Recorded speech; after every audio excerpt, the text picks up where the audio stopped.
Do you see my screen right now?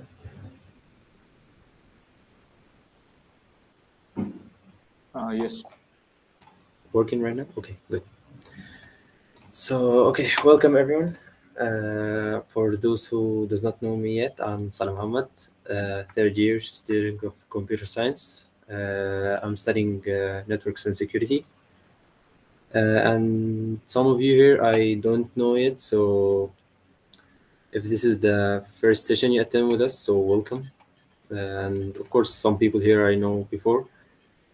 So maybe I'd just look to if I makes like a 10-minute ice breaking, so we get to know each other first. If each of you can just like introduce himself and say if he does have any previous experience in cybersecurity. If you have, it's great, of course. If you do not, it's okay.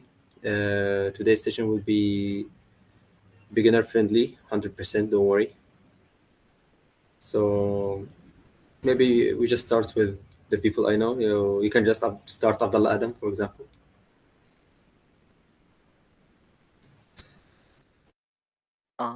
That's kind of surprising. I wasn't Yeah, I know. expecting, Yeah, but it's okay. Hey everyone, my name is Abdullah Adam. I'm looking forward to what this session brings today. I'm a software engineering student, however, have a huge interest in cybersecurity, where we've been building CTF competitions and stuff, backend stuff with Anas and Saleh. And yeah, looking forward. okay. Thanks, Abdullah. And of course, I'd like to give a chance for my friend Anas Ruby to introduce himself as well. He'll be giving the session with me today. If you can give an introduction about yourself, Anas. Okay, welcome everybody. I'm Anas Ruby. I'm also with Saleh in network and computer security, third year. And I have also big interest long time ago, like 6 or 5 years ago, in bug bounty and penetration testing.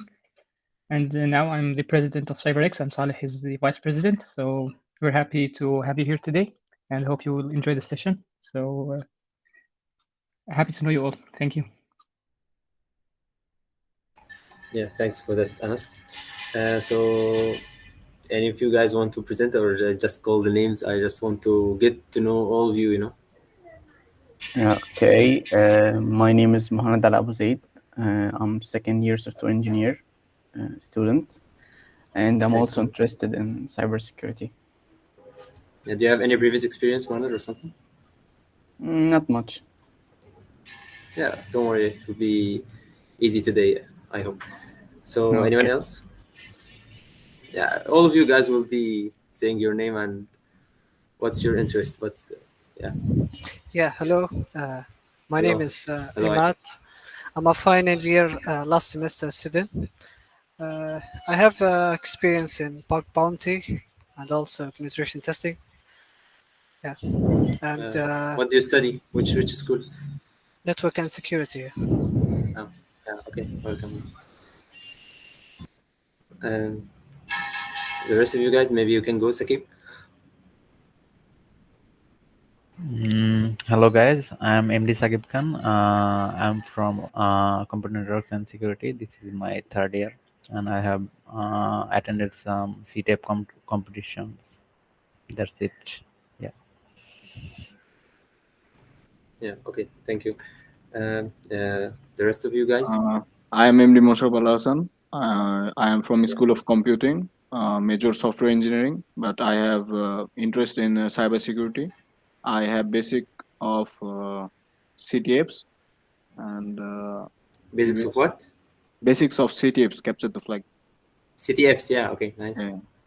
And yeah, that's all. Thank you. Okay, thank you. And the rest of you, Lim Zinka and Hi, yeah, I'm Lincoln Kai. okay, So Kai. I'm second year network security student. So actually I'm not quite familiar with this kind of skill. Okay. Yeah, okay, it's okay. Okay. Thank you. Anyone else want to present?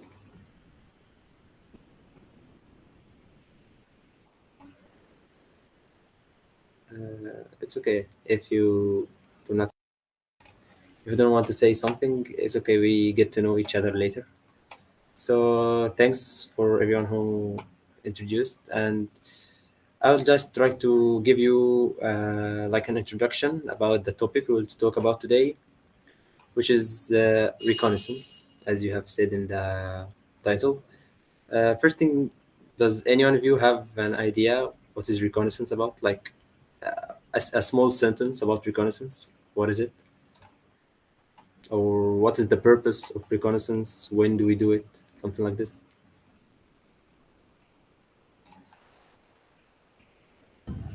Is to gather intelligence or information Yeah. regarding. Yeah.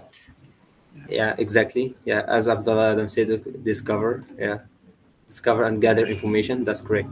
So, as you all said, this is great answers actually. Reconnaissance is one of the main stages of penetration testing. So, the penetration testing process is the process of testing software, whether it's a web application or anything, and trying to find security vulnerabilities in it. So we try to hack it in short terms, yeah, but in professional terms, we just doing a penetration testing process.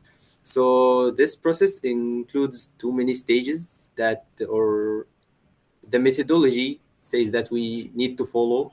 So step number one, then two, three, four, and finally five, in order to finally do our penetration testing process. So the first step you need to do in the penetration testing is planning and reconnaissance.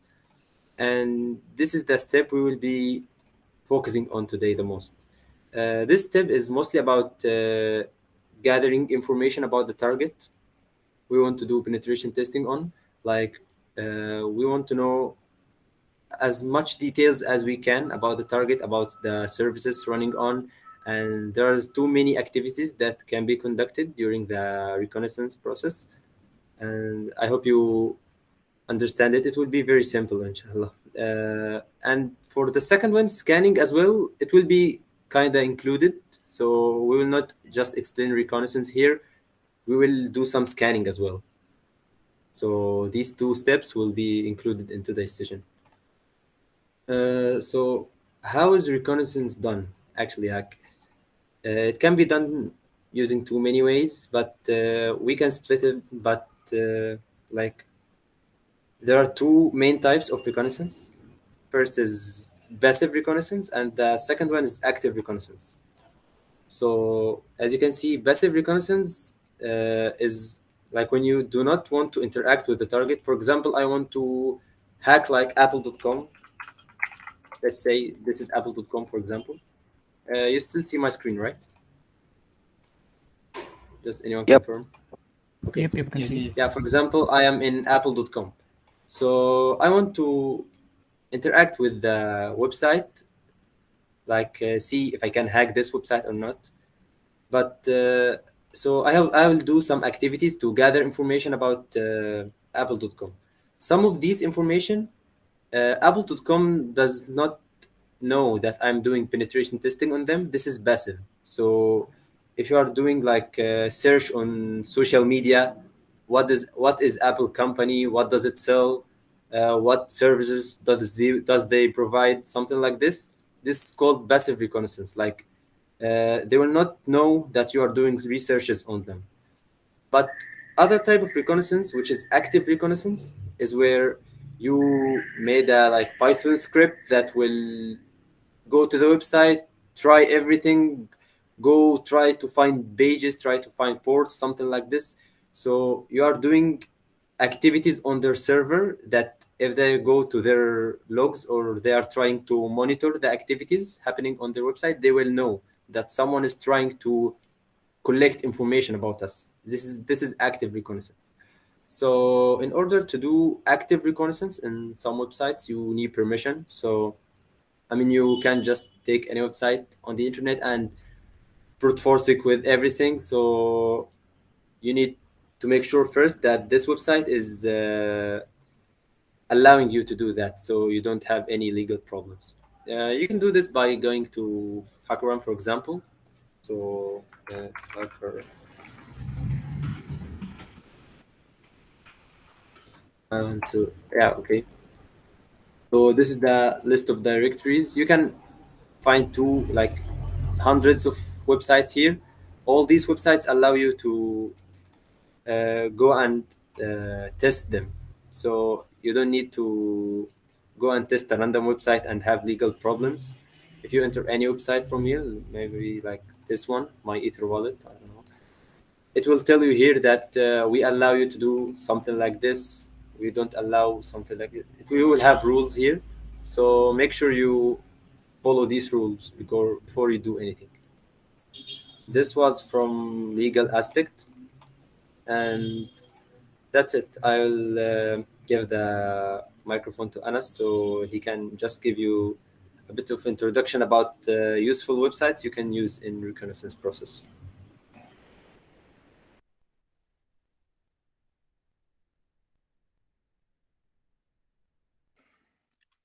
So welcome everybody. You can hear me? Yep. Yes, Anas. Okay. So I'm just sharing my screen now. Let me know we can see my screen. Yes. Okay. So first of all, I'd like to thank you all for attending today. And the first part will be starting when we are gathering information about the target is to use some websites to gather this information in order to make it a quick process before we start using other tools and gathering more accurate information. So some of the most useful websites we have here today is Shodan. Shodan is a website that crowds the whole internet. Shodan.io. It crowds the whole internet, the whole IP range of the internet, and they make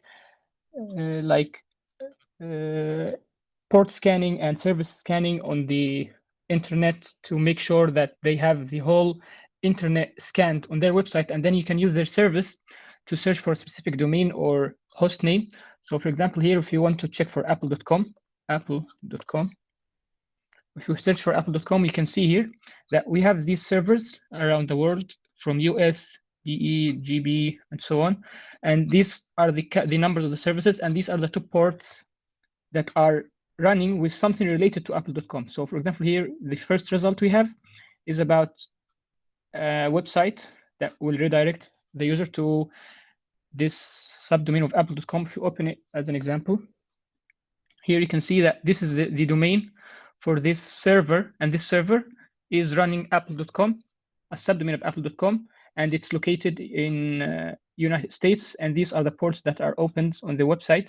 And as you can see, if you open the port 80, which is the HTTP, will redirect you to the HTTPS to port 443, and this is their SSL certificate, and so on and so forth. And also they have some features here to filter by port number and numbering something. So here, these are all the ports that are scanned and that Shodan detected that are opened and used by apple.com. So sometimes if we used other websites, you will find like skilled servers that are available to the public or something. And then you can start using these ports and these servers to attack or gather more information about the target.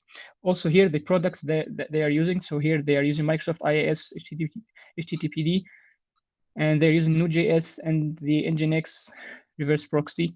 And these are the organizations that are related. So for example, if I open the Google organization, if I filtered by Google organization, you'll see here org Google LLC.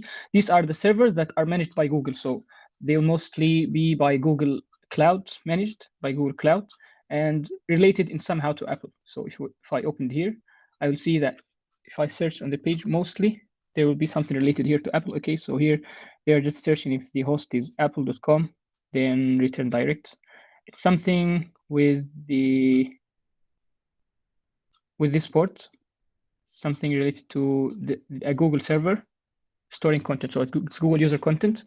And this is about Shodan. It's mostly to gather quick information about some targets. And if you want to know like real life example, what can I use Shodan for? I had like 2 or 3 years ago a target that they asked me to check if they had any security vulnerabilities, and I opened their domain here. So for example, if their domain is like example.com, Okay, I found that they have some port that shouldn't be open to the public, and it was the MySQL server port. And when I filtered the scan by the MySQL server port, I found that they have a public-facing MySQL server, and I was able to access the whole database on their server.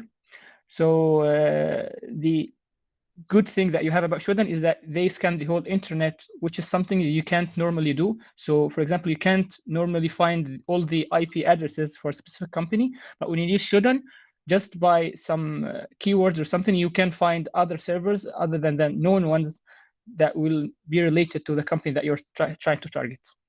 They also have some paid subscriptions to get more information and to get an API to find this information, like using CLI or something. So here you will be able to get 1 million results per month when you use this API. So instead of going and searching manually by the website, you will be able to use a script and gather the information and filter them as you want with your own custom scripts. And this one, for example, they also have a vulnerability scan filter. So one of the main uses that people use Shodan for is that they, what do they call it? Okay, here's my API key. Where do I open? Okay. So if a new vulnerability is detected in something, so if I think most of you have heard about the log4j RCE. So this was a crazy vulnerability that was found in the log4j Java library. It was an RCE, and people started detecting websites that are vulnerable to this vulnerability. It was almost 1 month ago or less than that, and the exploit was just using a payload like this one, Jinja. You use this one, then LDAP, then you provide your own server, and you provide the file name, and you will be able to execute Java on the server just by using this payload. And most of the big companies were affected by this vulnerability. And people usually, in this case, when a big vulnerability is found on the website, on the web, people start using the services that are vulnerable to this vulnerability and search for their names using Shodan. So as an example, if we have like Apache 2.4.4 vulnerable to this bug, you come here and search for Apache 2.4.4, and as you can see here, you will be able to find all the web server that are using this version of Apache exactly. So here is one. So it's a good place to search other than Google if you are looking for something related to the content of the servers. So that's about Shodan. And going to the next one, we have SimilarWeb.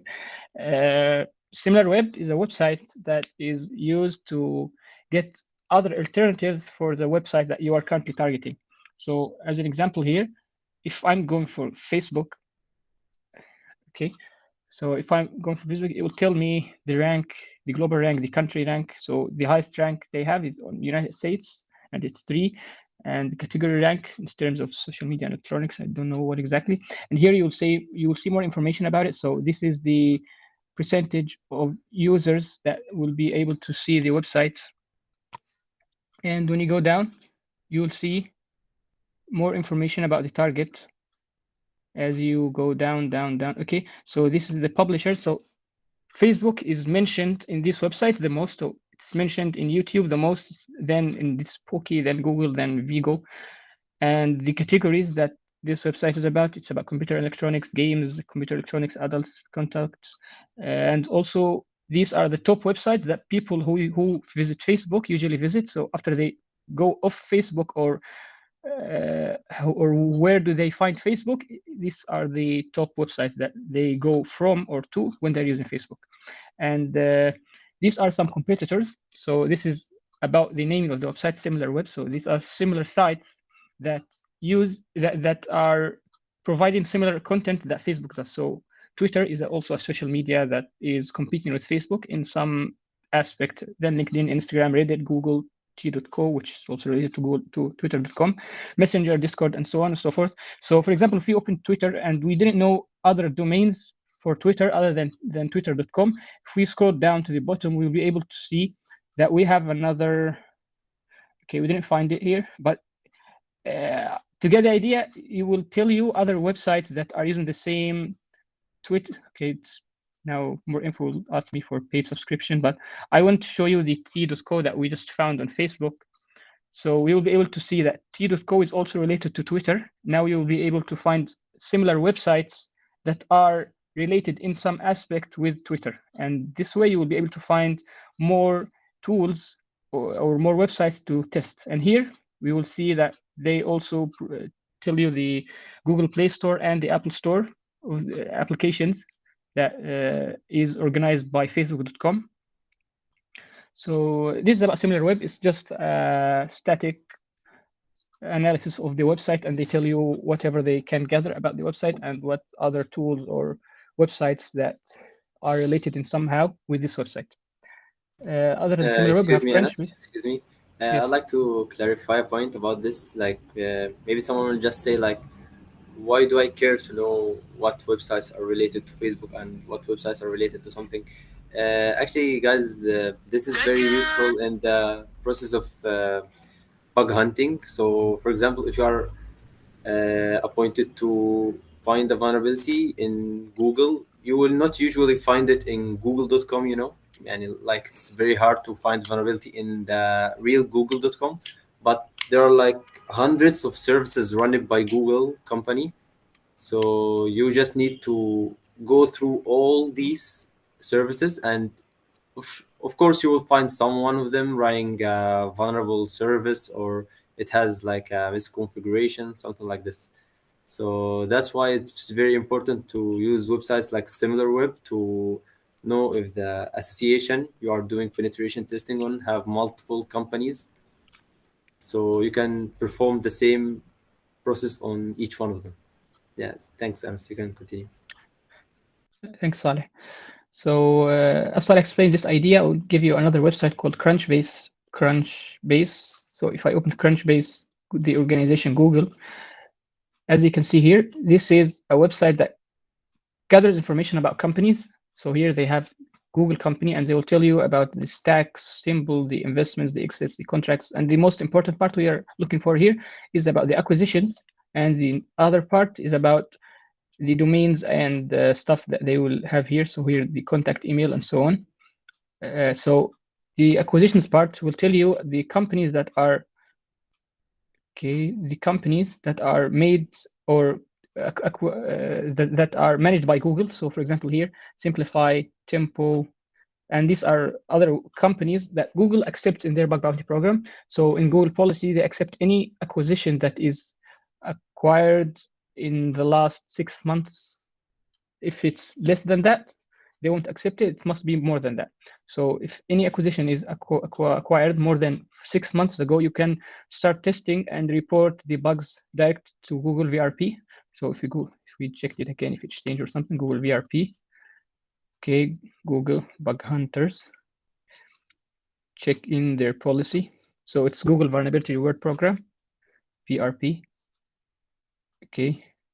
So here are the main websites that they are looking for vulnerabilities in, and other than these, okay, it's changed now. I will try to find. Okay, let's see.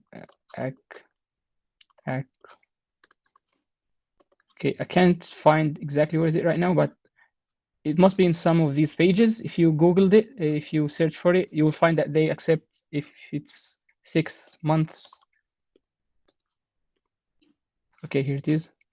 Note that acquisitions qualify for reward only after initial 6 months. Blackout pride has elapsed. So if any acquisition is purchased by Google after 6 months, you can start checking them here in Crunchbase, and once you find the vulnerability, you can report it and Google will accept it in their bug bounty program, but they have another paying criteria for it. It's this one. Okay, so this is Crunchbase. Then we have Synsys. So Synsys is a website similar to Shodan in some terms, but it's mostly about SSL certificates. Okay, so how do we use it? Okay, it's changed now. It wasn't like that. Okay, since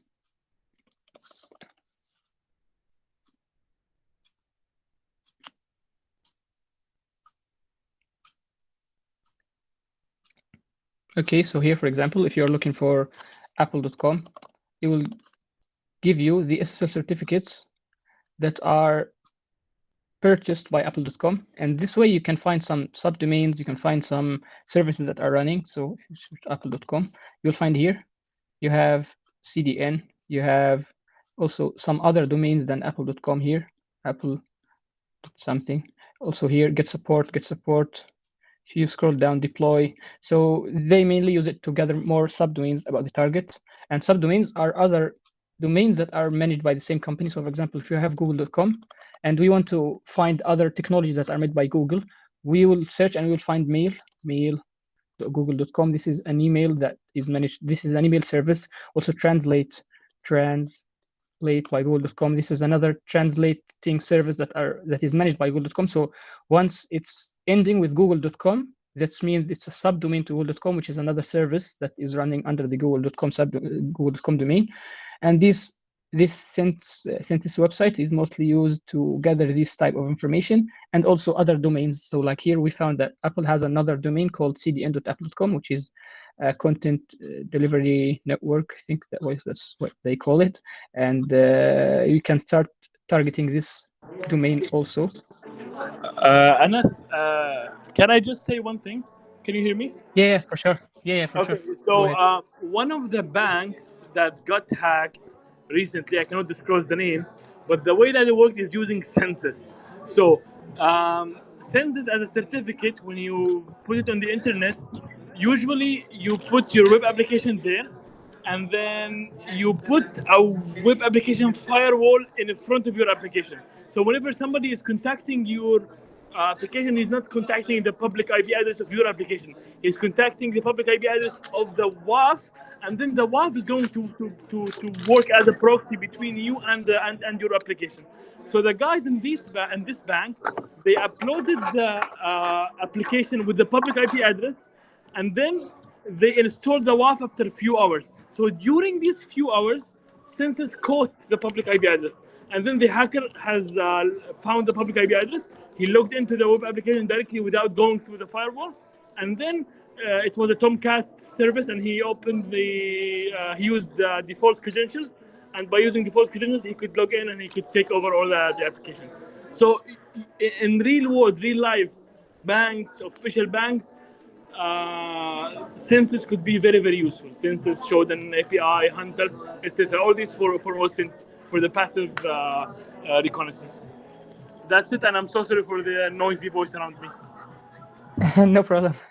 Okay, so just explaining the idea Abdullah was trying to talk about. So for example, here, if we have a server, the server usually has its own IP address, and the website that is hosted on this server, usually nobody should be able to access it directly. We must have a firewall in between.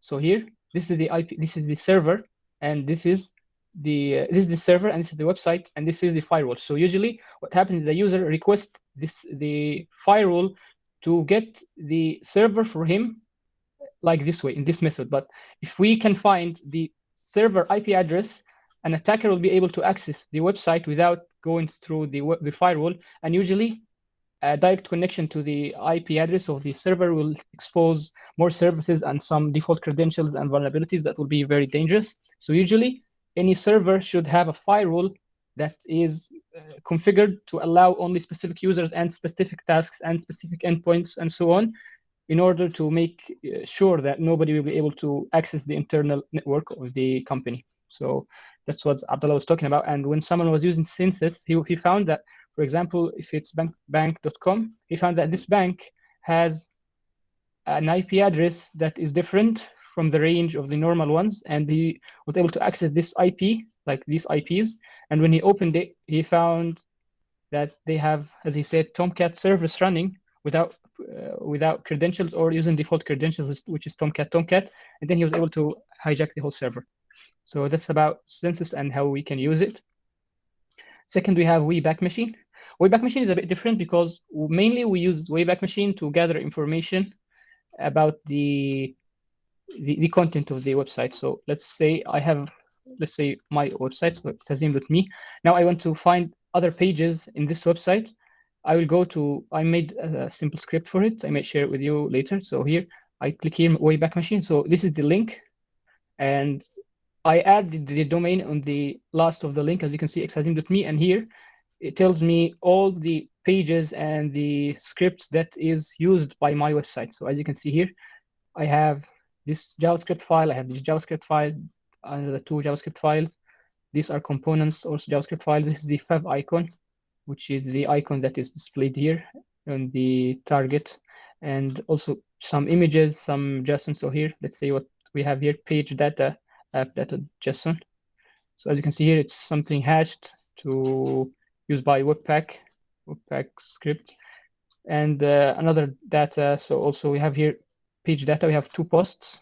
So if I open the post, this is the JSON format of the post, the blog post that I have written in JSON format. So mainly we use Wayback Machine to get these old forgotten files or forgotten endpoints, and it's good because normally if you're doing active scan, you will use like brute forcing method or some types of methods that will only be limited to what the list you are trying to the list that you're trying to brute force. Or the other method is to just using Google dorking, like doing site exazim.me, and you will only find like three, I think. Okay, the main website, the posts directory, and the three posts. So you can't find anything more than Google. But using the Wayback Machine or the Web Archives, they will find the robust text, for example, which I don't think it exists. Okay, it doesn't exist now. So it was existing before, but now it's removed. So you will still find it on Wayback Machine. So it's very useful when you are targeting websites that you can't find any endpoint on using brute forcing method. If it's like a long endpoint like this one, maybe there's a chance that you'll find it on Wayback Machine. And what else they use it for is they sometimes automate scripts. So for example, if I search how many parameters do I have in this page, okay, just one parameter, it's Facebook. This is just sent by Facebook when someone opens the link over Facebook. I can do some scripts to check all the parameters. Let's open a bigger scope. For example, let's say Excuse me, Anas, I guess the screen is lagging. I don't know if it's from me or... Okay. Is it okay for you guys? The screen is lagging, or someone else, if you can... Yeah, it's lagging actually. Yeah, okay. Can you move? It's okay. I don't know. Okay. I guess the problem is now from my internet. Move, do something. Switch between tabs, something like this. I'm switching tabs right now. Can you see me switching?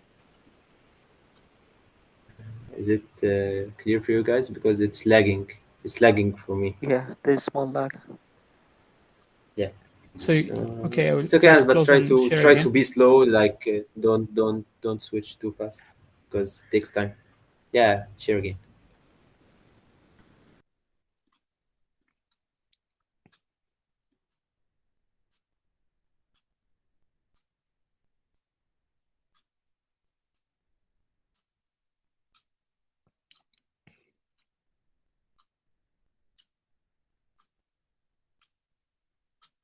Okay, so what about now? Is it better? Yeah. Better right now? Yeah, it's very good now. Okay, so that's it about Web Archive or Wayback Machine. They just store the old links or the old files that was found in some date by the website, and using their UI, you will be able to find the exact date that this file was stored and was discovered, which is a good service when you are gathering information passively. Other than that, we have dorking, which is what I was explaining right now. So Google dorking is using some keywords like this one. So I want only results on the site that's related to exazim.me. I'll write the site keyword and I will find all these results. We have also other keywords. Let's use apple.com as an example first. So here, apple.com, I will be able to find everything under apple.com. So even subdomains, as you can see here, developer.apple.com, www.apple.com. If I don't want www, I want only apple.com, I can use minus, which is don't show whatever is having www, enter. And now it's only subdomains and no www. And they mostly gather some subdomains from here by adding more and more. So I don't want discuss ions, I don't want iTunes partners. And once you add more, you will find more results about other than these ones that are shown here. So this is the site keyword, and the minus, you can also use keywords with it. So site, I don't want anything related to the site. Let's see this one, artist apple.com. So enter. So now there is no any artist.apple.com in this website, in this result. The other keyword we have is ext, which is extension or file type. So ext, for example, I want PDF files, ext PDF. You want only PDF files. So these are all PDF files now, as you can see here. Or the same, we can use file type PDF, and we will get the same results. Also, we can search in terms of the titles. So as you can see here, this is the title of the page. When we open it, we will find it here in the title. No, this is a PDF. It's a bit different. So it's lagging again. I don't know. Okay, I'll just start. Actually, my connection doing is the bad, restore. so I want to know if the problem is from my connection or. Are Is it you lagging for everyone? using UTM Wi-Fi? Yeah, but in my wait. country, even Wi-Fi is bad. Don't worry. So, about the rest of you guys, is it lagging for you too? Yeah. Yeah. Okay. Yeah, it So actually lags for me as well. lag. Yeah. So it's from you, Lagging, Anas. lagging. Are you guys sure? Because it was okay here. I don't know. This is strange. Okay, I'll just start to be a bit slower. So the title of the website, as you can see here, when I open developer.apple.com, you will see the title here. Hope you can see it. So Apple Developer, if I hovered over the website, this is the title. If I view the page source of this website, I will find it inside title tags. Okay, I think the problem is from my end. If I search for title, here, it's the HTML title tags. This is the title of the website. If I want to search in terms of the title, I will say in title, and then I want developer, enter. Here, I only find websites that have developer word in the title. We also have all in title. So if I want to make sure that, okay, it's not working. Anyway, other than in title, we have text in text. So I want a website that has inside of it the word email, for example. So here, if you'll see that this website has the word email inside of it, this website has the word email inside. This, if I opened it, I must find the word email somewhere in the page. Sorry guys, it seems like the problem is from my end. It's very laggy. Okay, this is the word email in this page. You can find Google Doc cheat sheet. It's, if you go just, okay. I have the last one will show it to you in URL. So if I'm looking for something in URL, for example, I want the word iCloud to be in the URL, iCloud.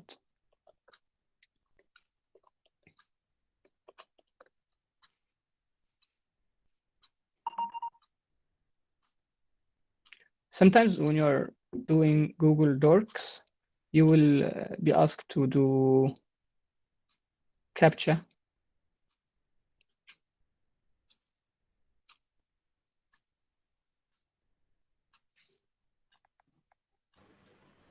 The screen is frozen in my.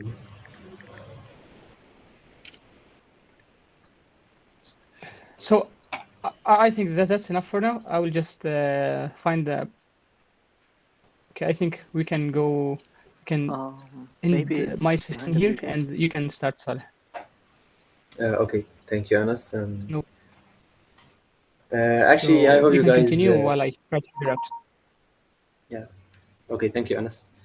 I hope you guys understood the idea about what was Anas saying, that these websites are very important.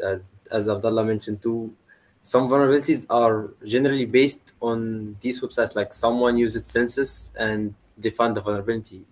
Even though reconnaissance is just one phase of penetration testing, and some people like just ignore it, just open the site and start running your scripts or something. But uh, in like large scale companies, reconnaissance can be very huge. It can take like weeks or even more, and it can be using websites and tools. Some people write their own scripts, like you do reconnaissance every day, so you can just use a mix of multiple tools and make your own, something like this. So don't underestimate the reconnaissance process. That's it.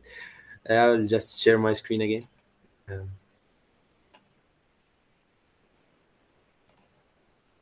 do you see my screen right now?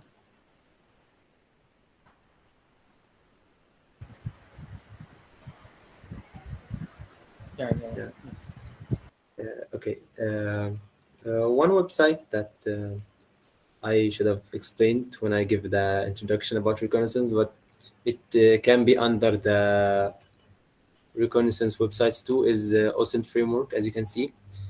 It's called osintframework.com. If you don't know OSINT, it is open source intelligence, where you can use open source data like social media, search engines, Google, something like this, to get information. So it's called open source intelligence. As you can see here, when you just enter the website, you will have OSINT framework. You can go from it. It tells you what do you want. Do you have a username or email or domain name, IP? Like for example, you have a target. You just know his IP, nothing else. So you go for IP address. What do you want for IP address? Is it IP version 4 or version 6? BGP is something for routing protocols, never mind. Blacklist, something like this. What do you want exactly? If I say IP version 4, for example, it gives me all these websites. They are used to look up for some IP. Some of these websites can, for example, tell me like where's the location, the geographic location of this IP. So you know this company is, for example, from this country or something like this, or their servers are located there, something like this. Like for example, not IP address, like username. Okay, I have the username. What do you want? Username search engines. Okay, these websites can be used to search for someone using his username. It will go through all social media websites, all popular websites, and it will check, is there an account for a person called something like this? And if there, it will give it to you. You can use it for instant messaging, like WhatsApp, something like this. Guys, is the audio louding because the loud around me, or is it good? Yes. Is it loud? A bit. And now good. Now no voice. Yeah, sorry, I have some loud around me. Uh, yeah, sorry, it's very loud. Okay, one second, I'll try to get rid of this noise. Uh,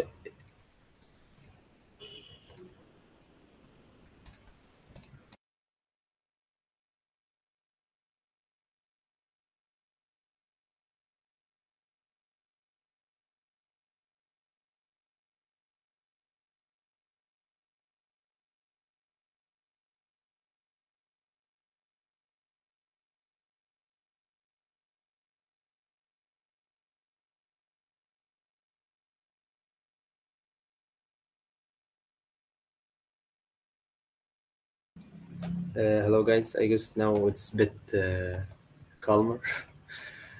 Yeah, yeah. Yeah, okay, sorry for that. We go again, like all kinds of data you can use. So, public records for someone, like the yeah, governmental stuff, like patient records, all type of data. Okay, you can be getting from some websites. I want to go for one of them, like digital currency, Bitcoin, uh, something like this. Let's try. Yeah, I never went to this one before. Yeah, you can search for a transaction, for example, a Bitcoin transaction, and it will tell you what is the sender address, the receiver address, what is the amount of that transaction, something like this. So all these websites are very important to gather information. So that was it for websites, but what I wanted to uh, stress about is it's not only websites that can be used for reconnaissance. Some other tools can be used too, like extensions or Chrome extensions.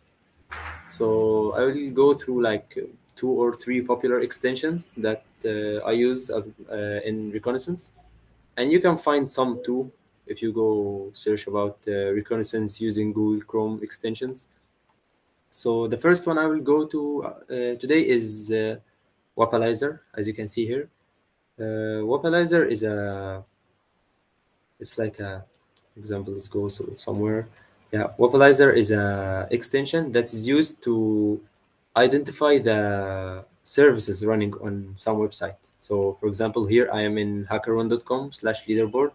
So this page, if I open Wapalizer, it will see, it tells me that for analytics, this website is using Google Analytics. For CDN, it's using Cloudflare. It uses these JavaScript frameworks and with versions, like it uses Backbone JS 1.4.0. So for example, if I know that Backbone 1.4.0 has some vulnerability, I can use it here, you know. I can know that the programming language here is Ruby. It tells me that 5%, 50% sure. So it's not 100%, but 50% this website is using Ruby as its programming language. The JS libraries, these are for development, other extensions, something like this. We can use Wapalizer too on other websites. Maybe let's try Hack the Box. If we go here, as you can see, it would tell you for analytics, they use LinkedIn and Google both. So for JavaScript frameworks, they use Vue.js. They use the CAPTCHA, this one, Google's CAPTCHA. For fonts, they use these fonts, JS libraries, etc. So you can use this extension to know the services running on any website. And actually, if you go to different page, you can get different results. Like I go to hackerone.com, the main page. Let's try here. I guess the results is not identical. No, I mean, if I hackerone.com, this one, I can't use the extension here. Like if I go here, I forgot something.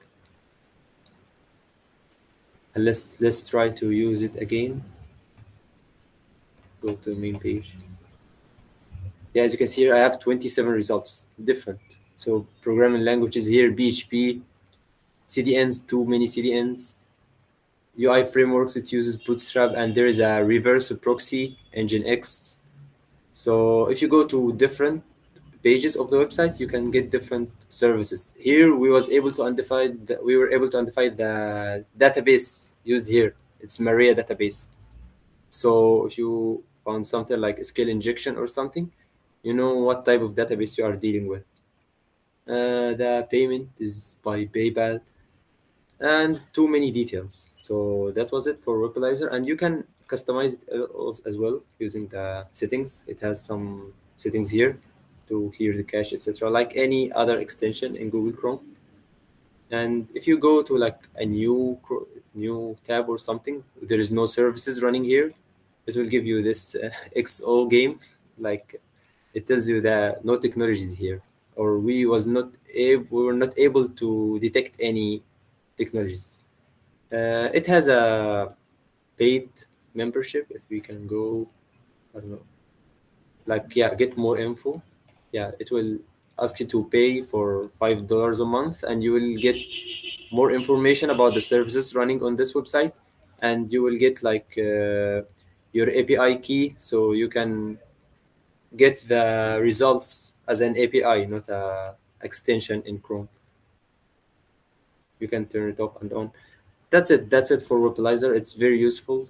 You all must really install it.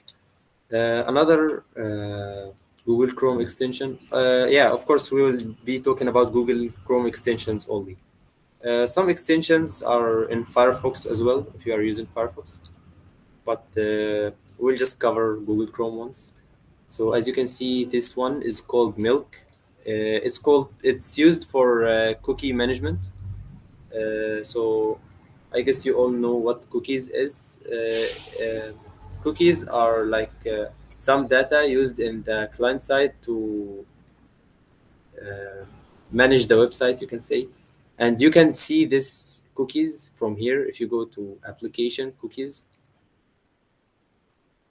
these are the cookies in this website, and some of them are used for tracking. This one underscore GA underscore GD, they are popular ones. You can Google them and see what are the purpose. So you can do it from the inspect here, but an easier way to handle cookies is from Milk. This one, you can Google search it in the web store, like Milk Cookie Manager. I guess that's it. If you go and use Milk here, you can choose whatever, any cookie you want. So I will choose, for example, this cookie. I can change its name, its domain.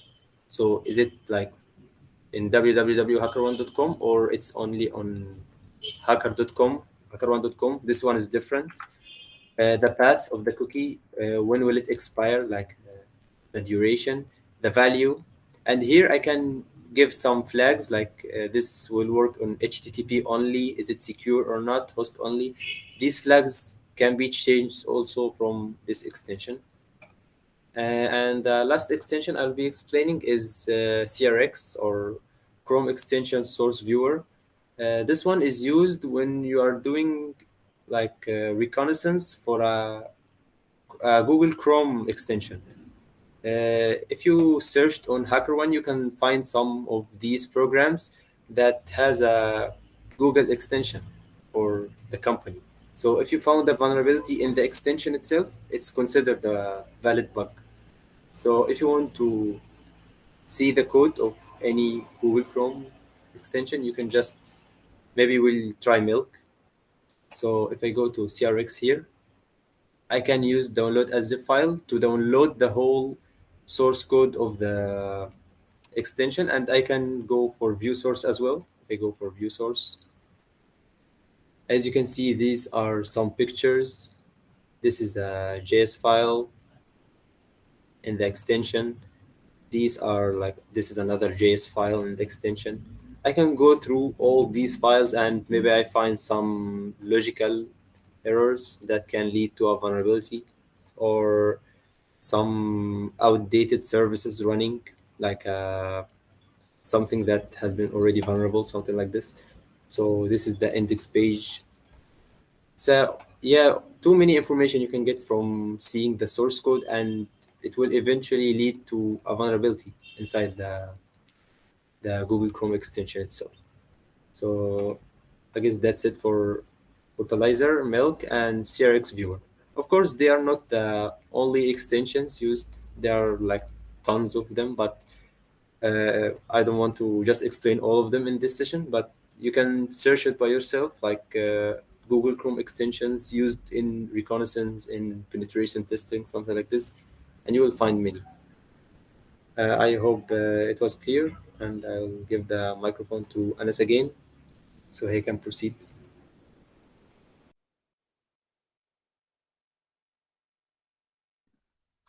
Okay, thank you, Saleh. Was really useful.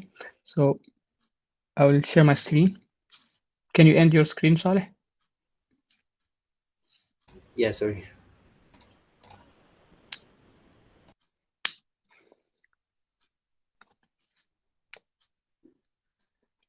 Okay, can you see my screen? Hope it's not lagging this time. Yes, 100% better.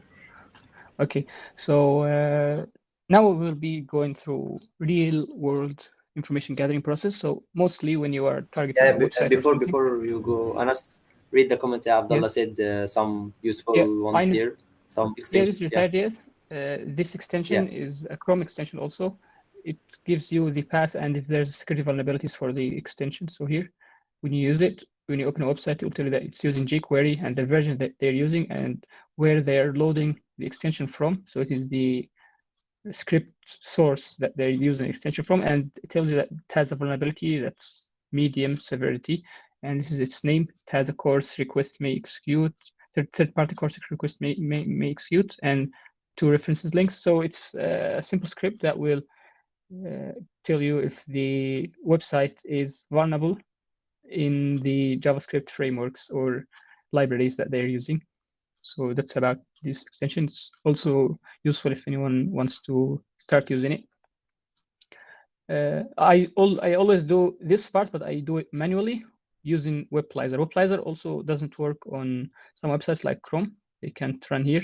It's like protected using Google Chrome. So here, for example, Project Discovery, here I can see the technologies, and I just manually search for vulnerabilities in specific versions. So Lodash is known to be vulnerable to prototype injection bug. So let's see what version is.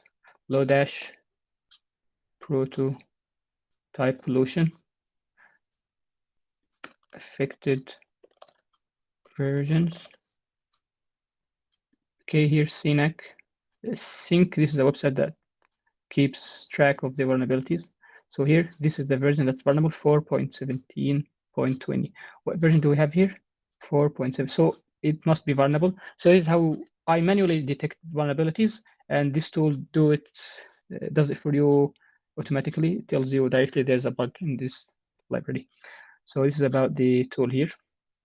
So anyway, going back, now we'll start doing some real life reconnaissance when we are targeting penetration testing work or doing bug bounty.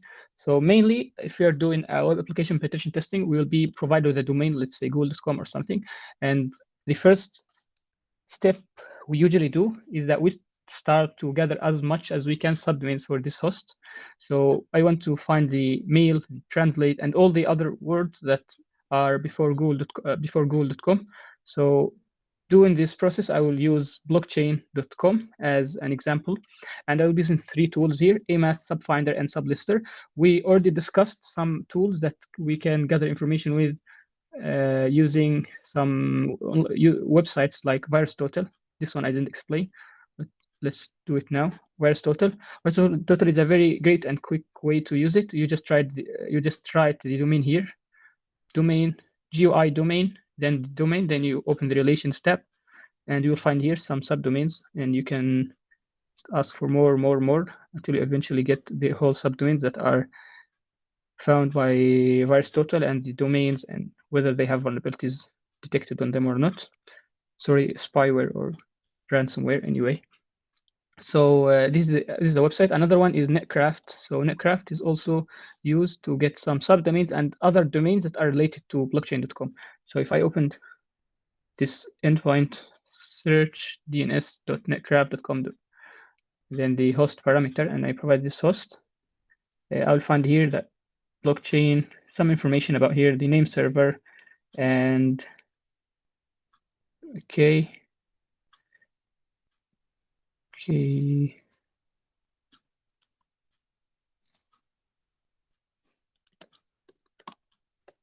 Sometimes it redirects me to this URL. I need the host one, but I don't know. It keeps redirecting me to the URL, which is like a whois service.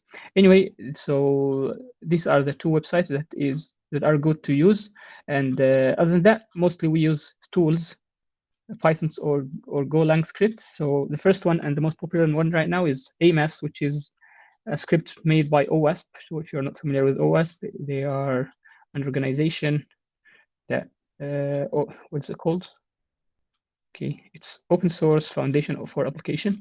They keep track of vulnerabilities and researches and so on. And they have a tool called AMAS. AMAS. Okay, here it is on GitHub.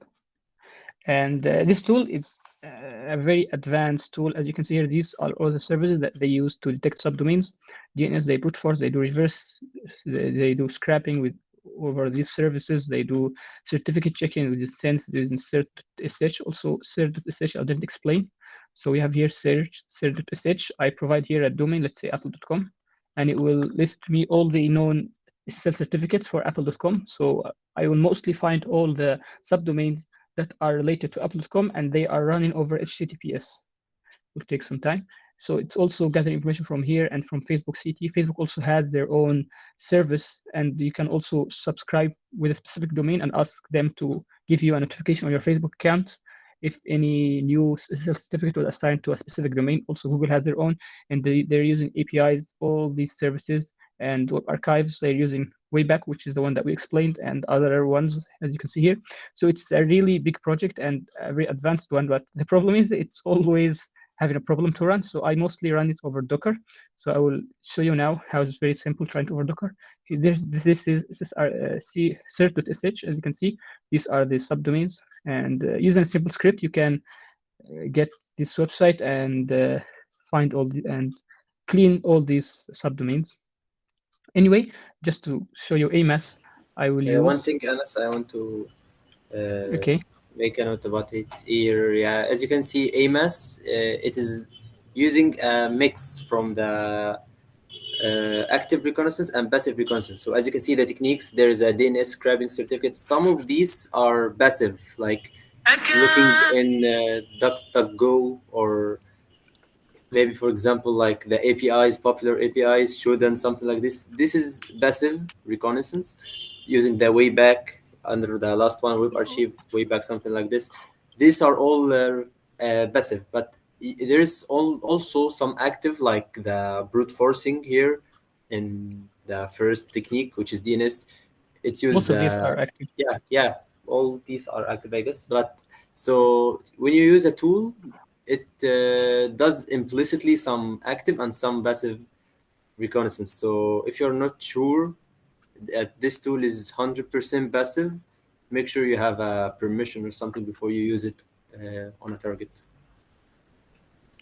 Okay, thank you, Saleh. This is actually really important. Do not by any way try to gather information about a target that you don't have very clear permission to do, because sometimes you will be having some legal issues.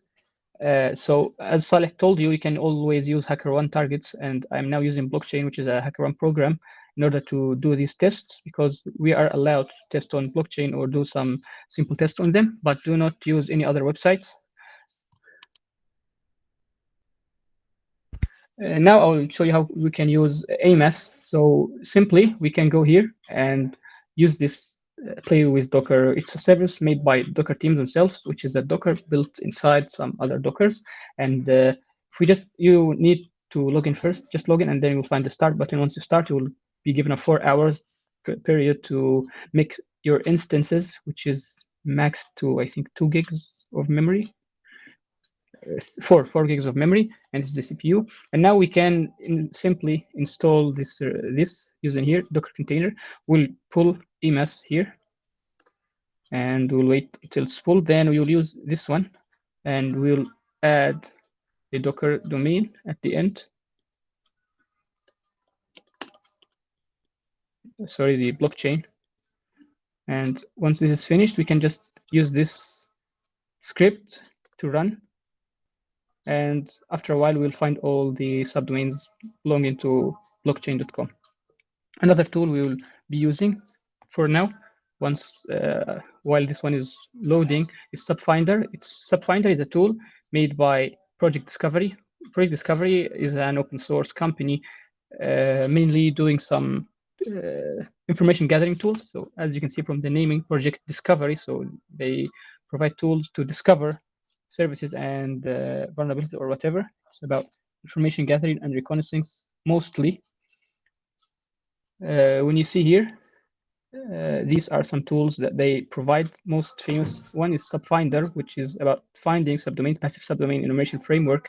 Second is HTTPX, fast and multi-purpose HTTP toolkit. This one, they do quick HTTP check to make sure that the website is alive.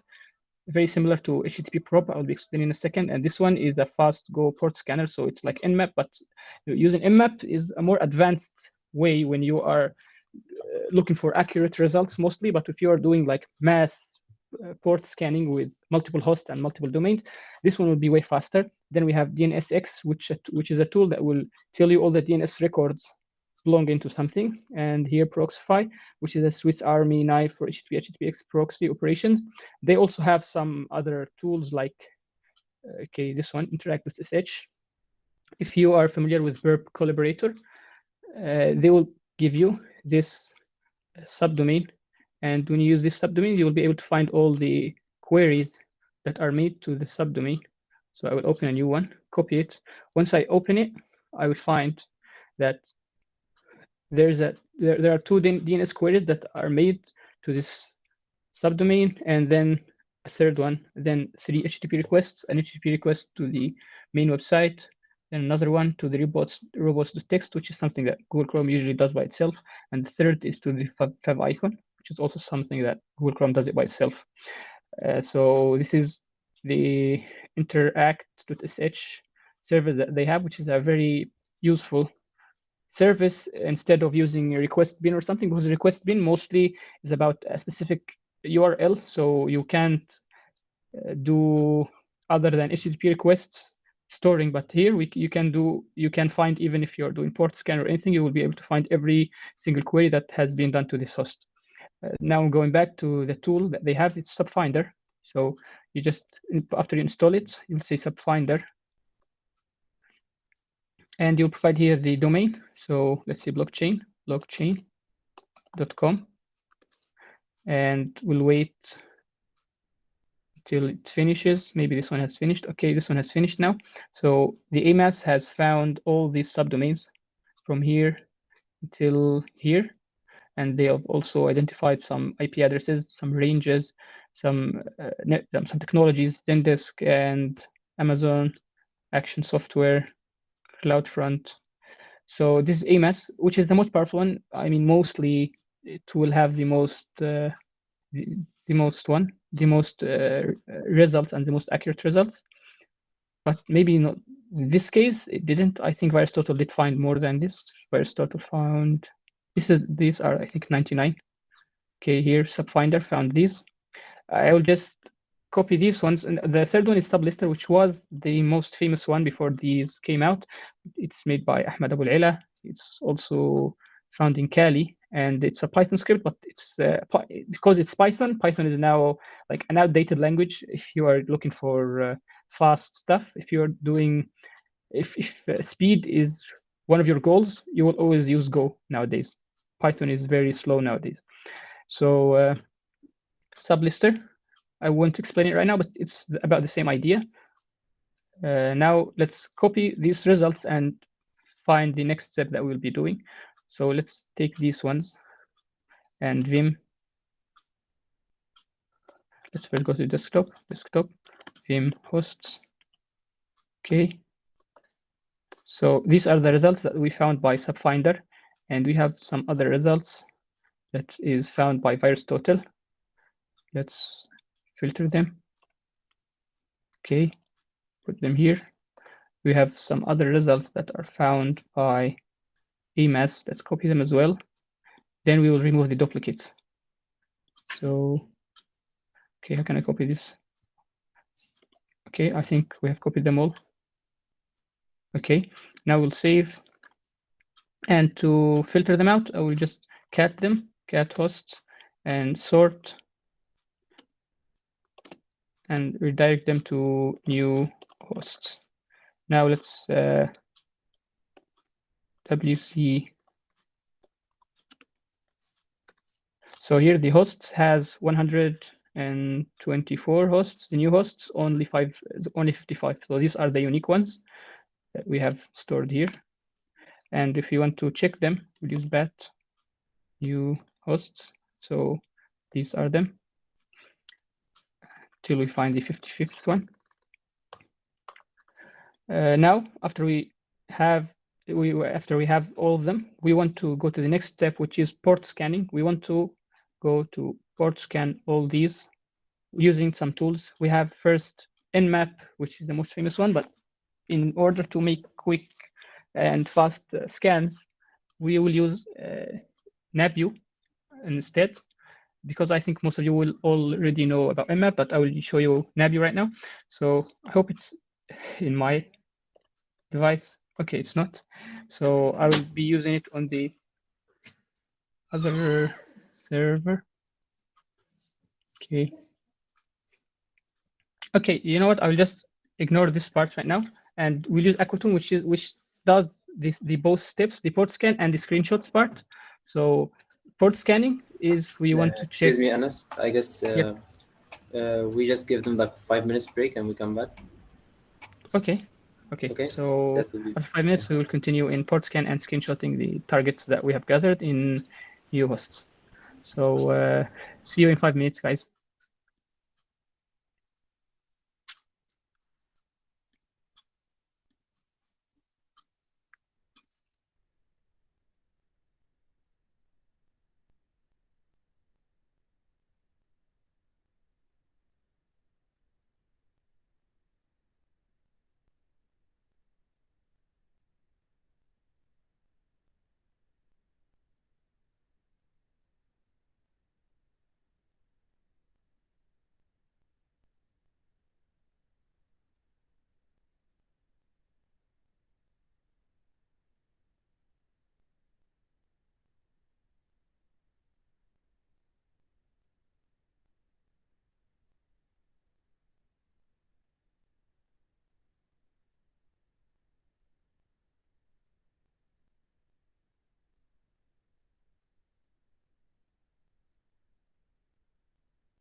So hi everyone. Hope you had a good time. So everybody back?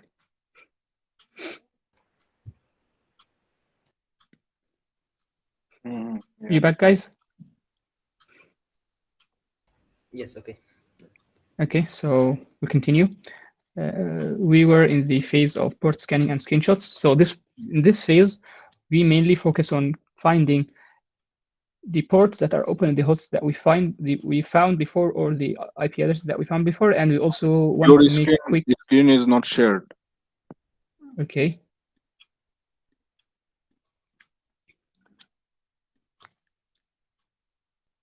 Once you see it, tell me, please.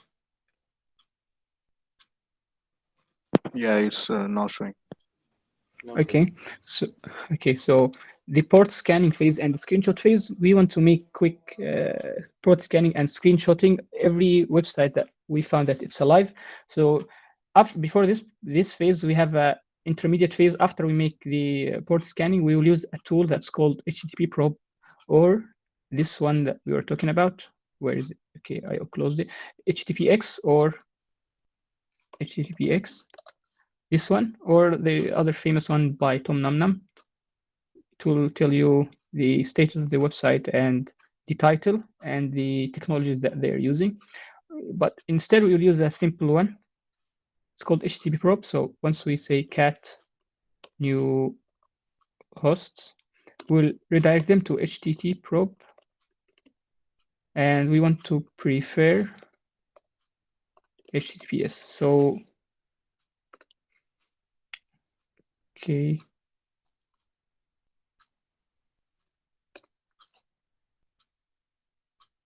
Okay, give me a second.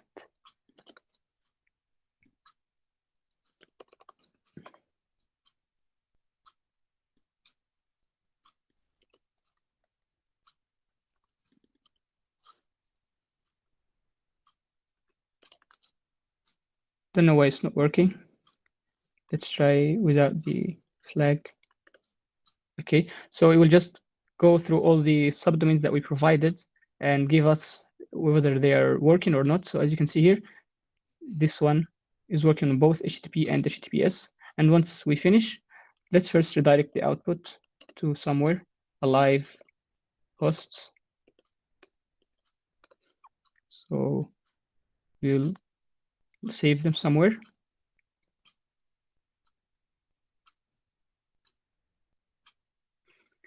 The other tool we have is Nabu. So Nabu, it's a simple port scanning tool. So we can provide a host using the host and then the domain we want. So for example, if I said xazim.me, it will make a very quick scan and will find 4 open ports. These are them.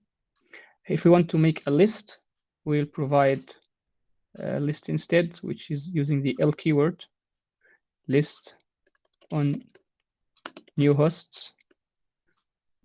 Okay, desktop, new hosts. So now it will make a quick scan on all the domains that we provided, and we'll wait for 2 minutes or something to finish.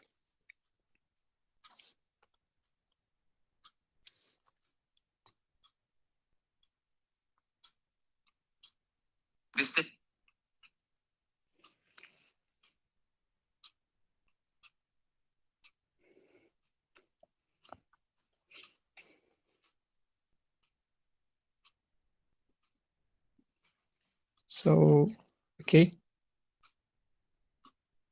These are the results, as you can see here.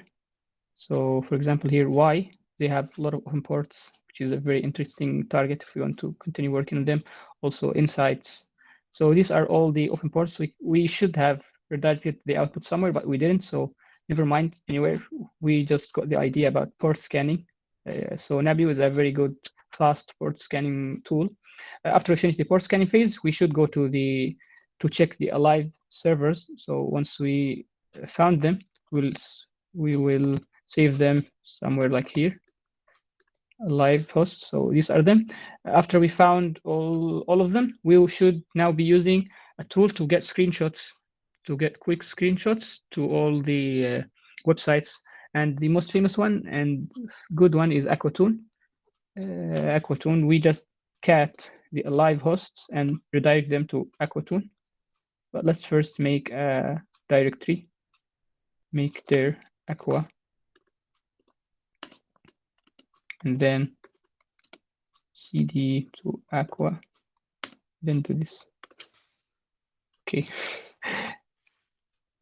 Make their a, cd a. Now do cat, oh, because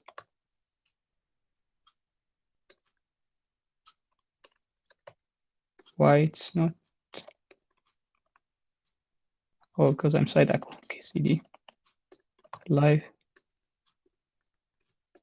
ls, okay, cat live hosts and redirect them to Aquatune. So now Aquatune will make a simple port scanning on these ports and will, okay, why it's all timing out. Okay, I think I have a connection issue. Yeah, I must have a connection issue. It was working yesterday, but don't know what's going on here. Everything is giving connection out, timeout. Let's start test the other one. Cat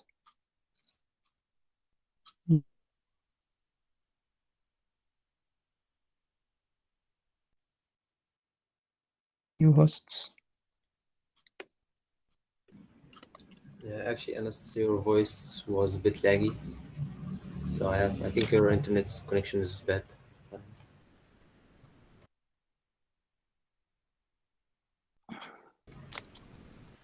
Oh yeah, unfortunately it is. So what do we know about Anas, just let's try to find the documentation for it. So your yeah, voice was you can't a hear bit me? laggy. I don't know if it's from me or the others as well. If someone can confirm. I think it's from my but end. now it's because okay. Now it's okay. Okay, let's try.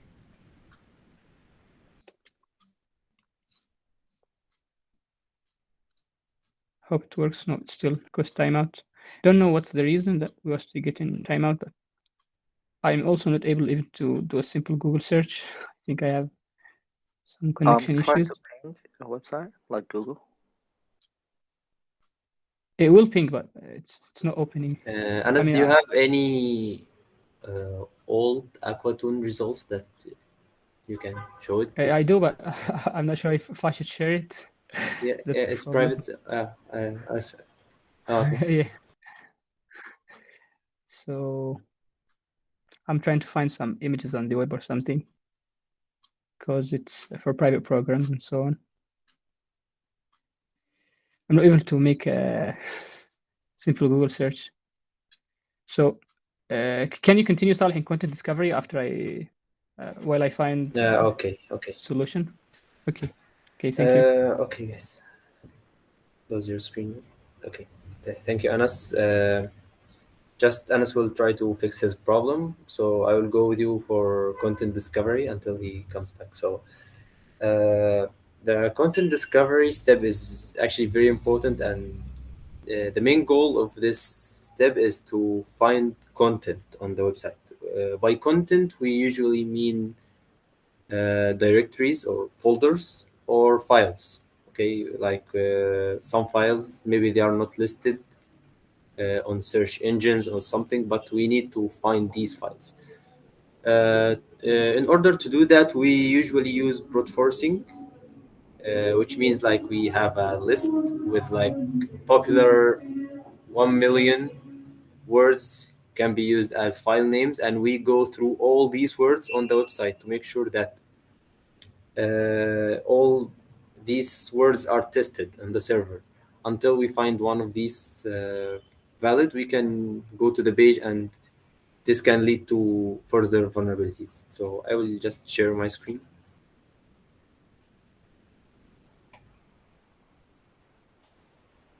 If you see my screen, just confirm, please. Yes. Okay. So, as I told you, the first step to start brute forcing on a content discovery on any website, you need a word list. So, if you are on using Kali Linux, for example, like let's try another. We are just on another page. If you have Kali Linux, you should have some tools already built in. I guess Go Buster is already, sorry, Buster. Yeah, I think this tool should be already in. Some tools you need to install, like derp, sorry, derp, and FUF. All these tools are used to get some content from website, and I will go through some of them. But first thing I'd like to talk about word lists. So in Kali, we have some default word lists. Where are they located? Like locate RockU, for example. Yeah, it's user share cyclic. Okay, cd slash user where share. Okay, yeah. If you can see here, we have not too much cyclists. Yeah, in this folder, if you see where are we right now, it's in user share cyclist. This folder is default in Kali Linux. It has some default lists. If you can go through some of them. Yeah, what do you want? You want to do some discovery, some fuzzing, some passwords. Sorry for the noise. Is my voice clear right now? Or Yeah, good. Yeah. okay. So for example, we want some passwords, for example. So I go to passwords, ls. All these lists are in passwords, like 10 million passwords for from something like all these lists. You can go through some of them, see what's more useful, something like this. So this is the default lists used by Kali Linux. If you want to download your own lists, I suggest Sick Lists. You can go Sick Lists. It's on GitHub, this one. You can just get all this repository in your local machine. And as you can see, here is some discovery for fuzzing passwords. All this stuff is actually very useful. So for doing the content discovery stuff, I suggest this machine, this Hack the Box machine. Actually, it's still active, but it will retire tomorrow. So I guess it's okay to use it in a live session. So if you guys have a Hack the Box account, you can just log in and connect to your VPN. I guess you all know how to do it. It's just open VPN and your VPN file. After this, you should be able to go to any machine. Yeah. I'll give you like 1 minute if any of you want to go and implement the steps with me. We will not solve the full machine. Actually, I will just show you how content discovery can be important. So like 1 or 2 minutes, if any of you has its Kali Linux up and Hack the Books account, can go and perform the steps with me.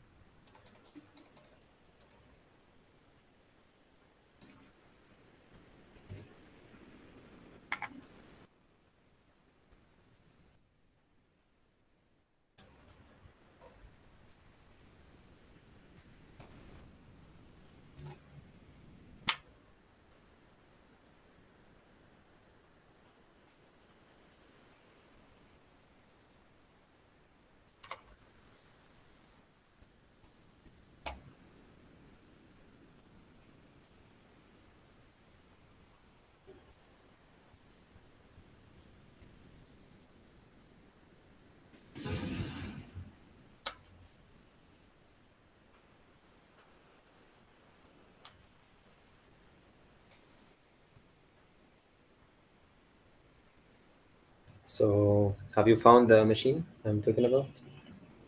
It's called Previce.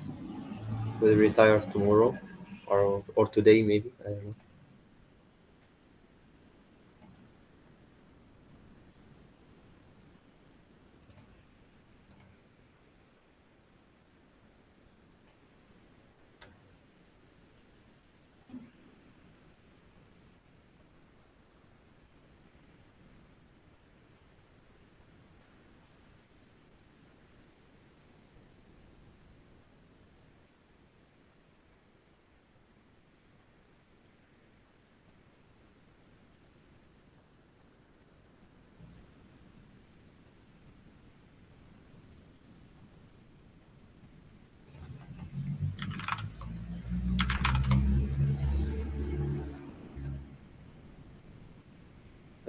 Okay, share my screen.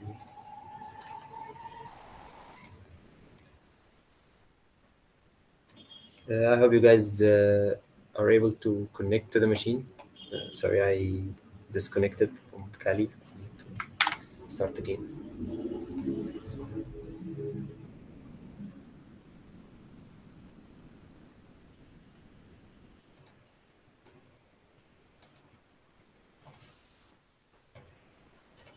Okay.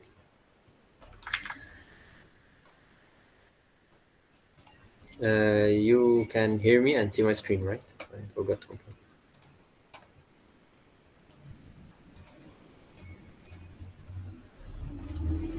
Guys, do you hear me well or no? Yes. Yeah, yeah. Yeah, yeah. Okay, thank you. Uh, let's go again. Yeah. Oops.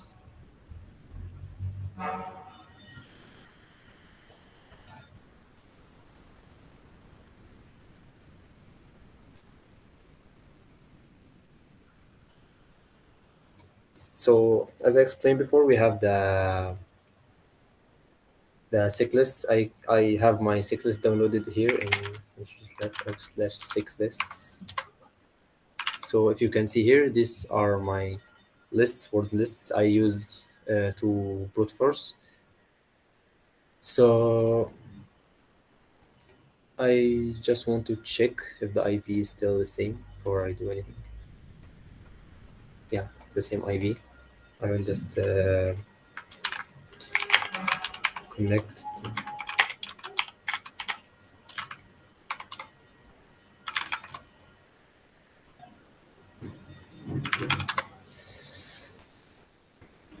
yeah.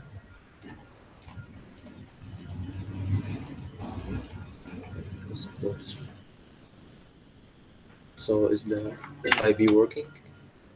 Yes, it's working. Okay, we now in this IB, if you have ever used Hack the Box before, all you have is just an IB, so you don't know anything. So the correct step to start is to do a map scan on that IB, and you should wait until you know that port 80 is up and etc etc. But we just tried and it's okay, it's working, and we have a page called login.php. So now we know that this website is using PHP. This is a very important information. And other information that we have is the IB. This is more than enough for now. Just ignore the map for now. We can start doing a directory search or file search, which is under content discovery by using one of the very famous tools, which is their search. It's called their search, like this. If you worked it, it will tell you that you must provide -u. So okay, -u, HTTP, and sorry, the IP itself. That's it. It's working fine, and by default it will check for all these extensions if there is any PHP files, ASPX files, JSP files, as you can see. So we don't want this, we want only PHP files. So because we know already that the website is using PHP, so yeah, here as you can see now extensions is now PHP. So use -e to tell the tool that we want PHP files only, and here as you can see, we did not provide a word list because their search by default has its own word list. As you can see, 8,000 words. The threads is 30, something like this. Yeah, as you can see, all these are 403. If you don't know what is 403, you can just Google it. It's that's an unauthorized 403 status, sorry, code. Yeah, forbidden. Actually, you can specify to the tool that you do not want the results if the status code is 403. So if a page is forbidden, you just discard it. You don't show it to the user. But some situations you can bypass the forbidden stuff. So if the page exists but you are forbidden to enter, you can bypass this using some techniques. So I still prefer to show it to. So yeah, as you can see, we got some results. All these are 403, so we are not authorized to access. It's okay. These are 302, means redirect. So slash accounts to PHP redirects you to login to PHP. Let's try. If I did write anything like x.php, not found. Okay, but accounts.php, accounts.php, yeah, it redirected me again to login to PHP. So this file is there, but we cannot enter because it redirects again to login to PHP because we are not logged in the website. So what important pages, what did we find here? Account.php, download.php. We found slash dev slash CSS. What is slash dev in? Slash dev. Let's see. Yeah, it's a file. We can download it actually related to the machine. There is a status.php, but it redirects to all these 300 something redirects, and we have slash js slash header file, all these. So we got some useful information, but not yet. It's not enough to get something useful because most of these pages redirects me again to the login page because I'm not logged in. So we can use another tool, for example, GoBuster. Buster. As you can see, if I type enter, we have multiple options there for directory. DNS is used for sublisting and many other things like vhosts, etc. We'll go for GoBuster. Sorry, GoBuster there for directory -u, and then HTTP. I will give the IP for the machine, and then -w. I must provide a word list here for GoBuster to use. Unlike their search, GoBuster does not have a default word list, so we must provide one. So I go with slash opt slash siglists in discovery web content. I guess it's called raft what? Raft large directories, for example.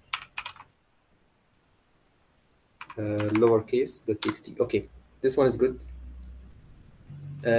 But we need to provide some more options, like for example, -x, PHP. Yeah.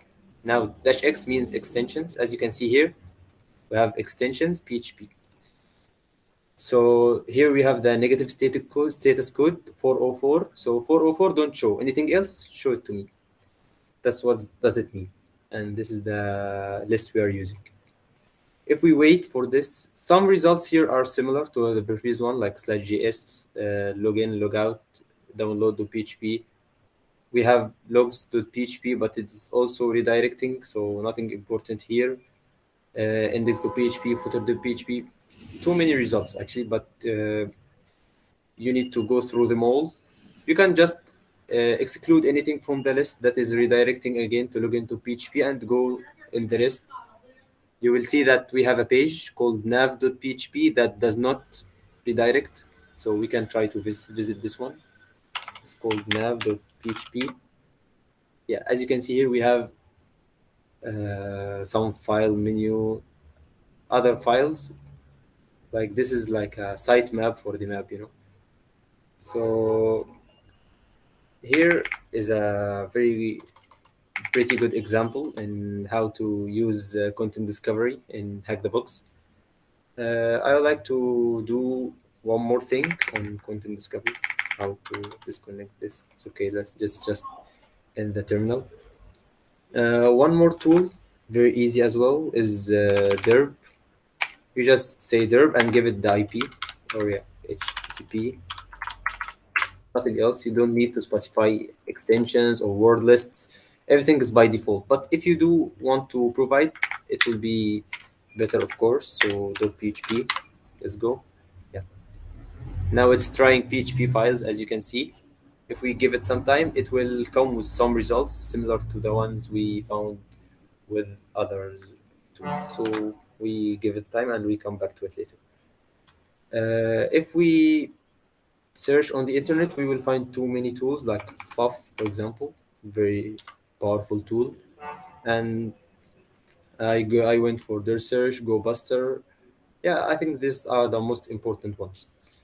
So a very popular scenario you may come through a lot is to mix some of the techniques we have explained, like we have explained before subdomains, how to go for subdomain discovery using sublister or online platforms like VirusTotal. And now I have explained the directory search. What if you want to mix both? Like I want to do a subdirectory listing on, I mean the subdomain listing first on the this domain or this website, and for each result I get, I do want to make a directory search on all these subdomains. How do we perform this? So we will do both right now. For example, let's try any website, for example Mapbox, I don't know, like sublister mapbox.com. Also sublister with the three. Yeah, that's it. So oh yeah, the ID, that's it. So now we are running a subdomain discovery using sublister tool on mapbox.com. As you can see, it's telling you that it's searching in Yahoo, Google, Baidu, or VirusTotal, and these are some of the results.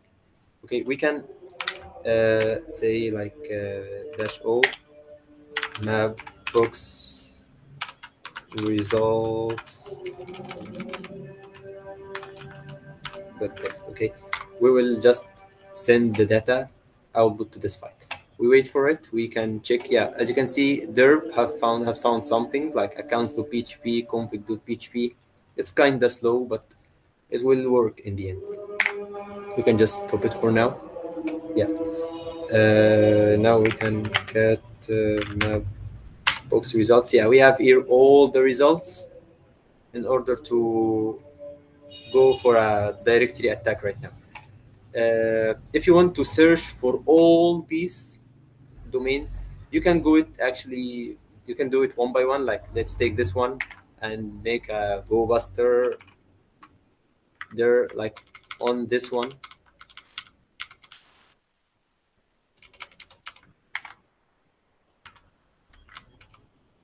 Like this. Yeah, it's telling you need to use wildcard. Yeah, we have found something, but actually all of them size 0, so it's not working properly. And we will face some problems if we do one by one manually. So what can we do actually is to use first thing Aquatoon, as Anas will explain it later, to like eliminate the non-working subdomains. And when we have a list of subdomains that we are sure that all of them are working and up, we can write a script, or maybe you can use FUF. It supports this thing. But by myself, as myself, I prefer to use a pre-made one. Let me just open it. Yeah, as you can see, this one I just made it. It's a very simple thing. This is called bash scripting if you're not familiar with it. I just here write an array with all the subdomains. I put it right here, like .x.com and anything else like this. So here I provide all, like let's give it for anything. Like now we just give the this IP as a start.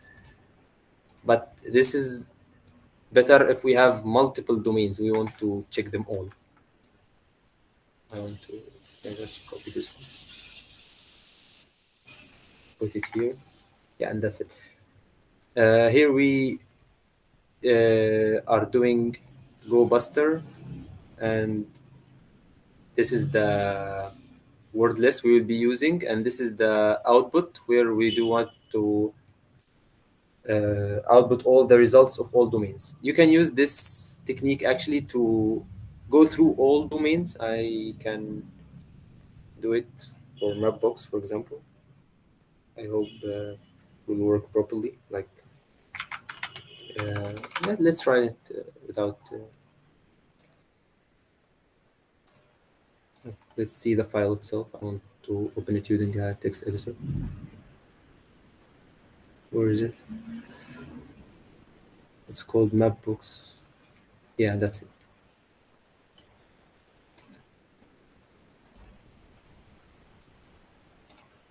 Yeah, as you can see, these are the results.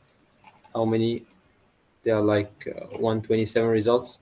So after we eliminate the ones that not working, I will go with you again and try to do a directory attack on them all. But now I will give the mic to Anas again so he can show you how can you check each of these subdomains to check if it's working or not. Because some of these, like I want to show you something like A dot something, B dot something, C dot something, D.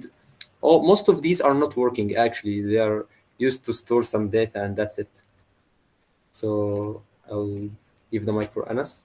He will be showing you how to check these links. Okay, thank you, Saleh. I have fixed the connection issue. I hope so. So I'll be sharing my screen and continue from where we have left. And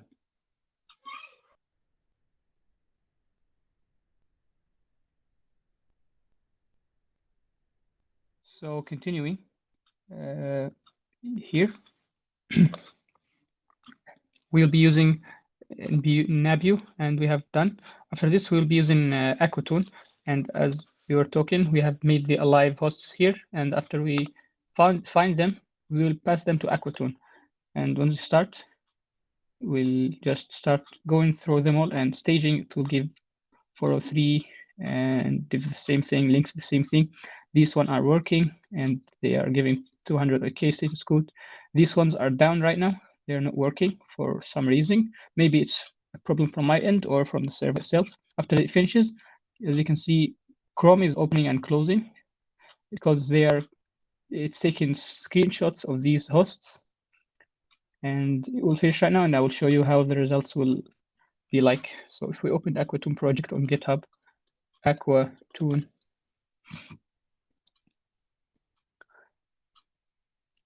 So these are the settings if you want to add something, specify something.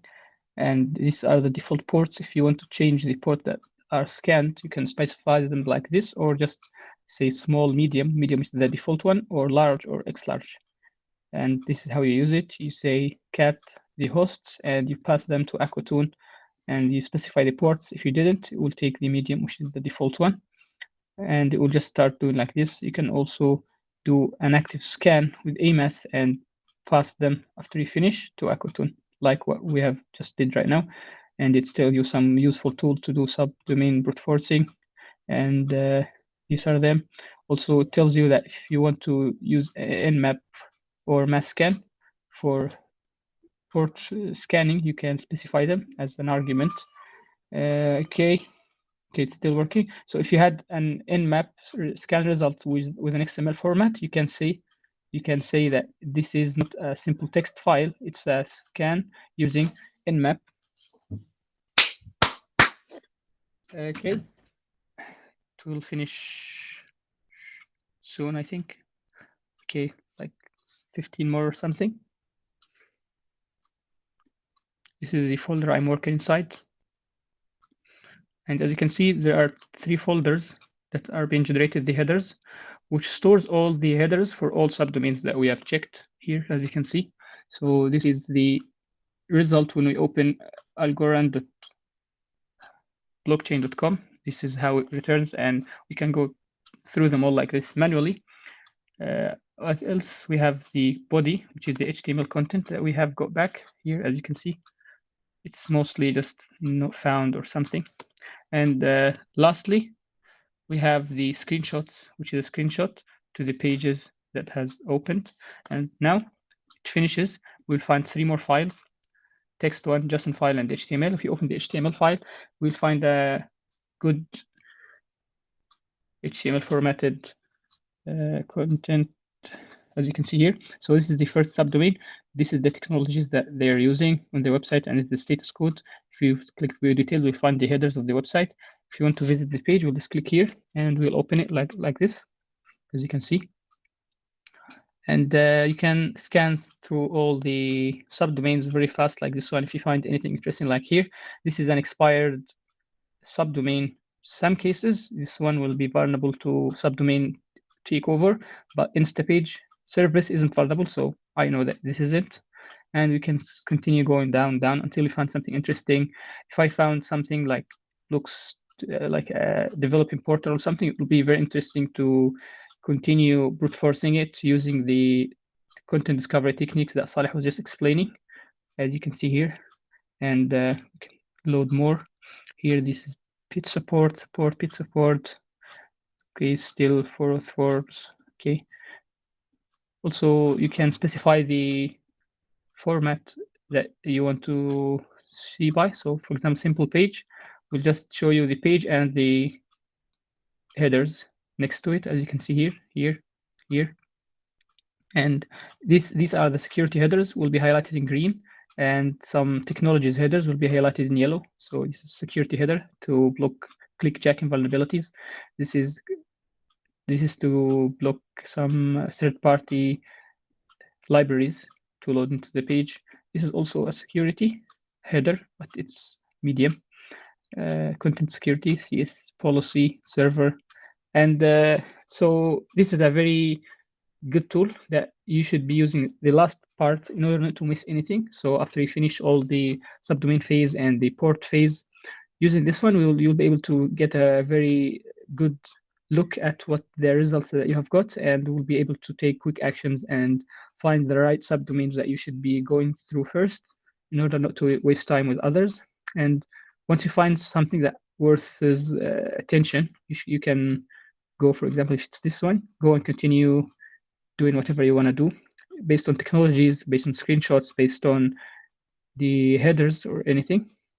So that was about the tool, and I will be giving the mic to Saleh now to wrap up everything. And thanks for your time.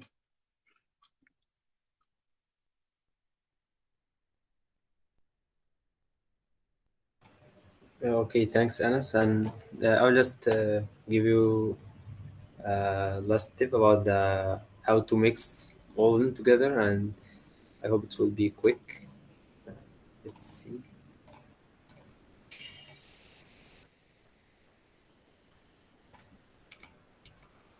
Can you see my screen? Any confirmation or something?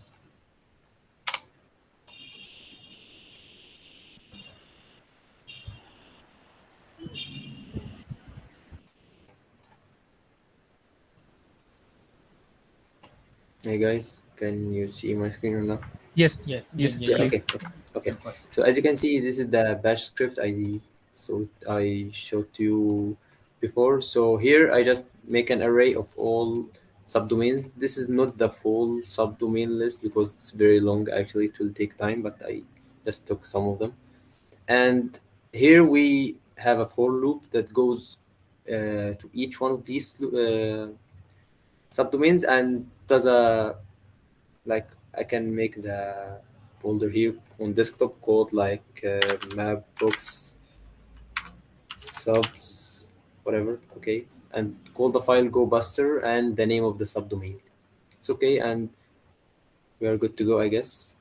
This one is for the timeout to make sure that if the website is down, we don't waste too much on it. So yeah, and then we can say this one is done successfully. Let's try the script. I don't think it will run, but let's try this. What was it called? It was called subdomain. Yeah, okay. Subdomain fuzz. What is the problem? Desktop. Yeah, we don't have the folder.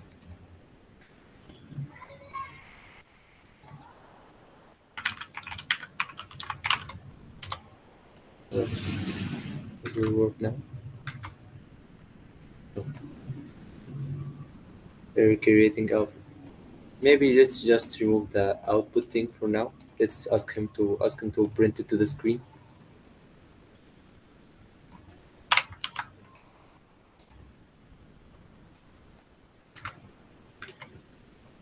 Did I say?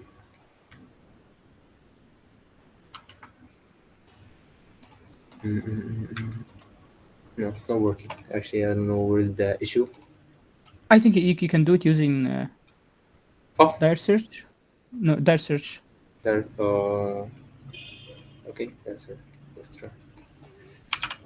No. Search. That directly with dire search. Just use dire search dash dire search. Yeah. Okay. Dash U. This one. Which What? no.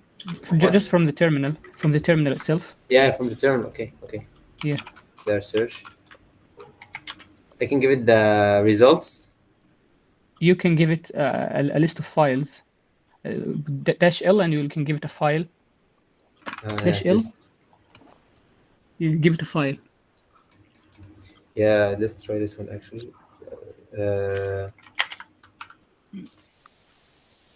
We have it here. My box results. Okay. There. Search. Dash L. Yeah. Sorry.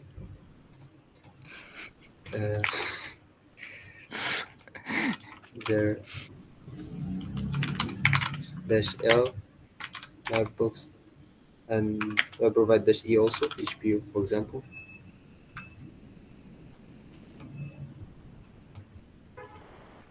I think it's not working. Do you have any idea, Anas, what's not working? The results? That's the files. I don't know. It's very strange. What is it telling you? The file with URLs does not exist. Maybe Yeah, the file use with URLs. URLs. Maybe you need to run HTTP Yeah, maybe protocol. it must be HTTP. Yeah, that's it. I Actually, think we're this good from was it here. for the that was it for the tools. Did we miss? I think Nmap. Did you explain Nmap, Anas? Nope, you did. Okay, Nmap is actually pretty simple. We just take any IP we want. You can just type Nmap and the IP. Sorry, without HTTP. And it will work. It's okay, but this is actually not efficient. That's very slow. So in order to do better reconnaissance, you must provide some flags or options. We will let this one running, and we will make another one like in map. I'll give you some options that are very useful when you are doing mmap. First one is dash sv, small s and capital V. This one tells mmap to look for the version.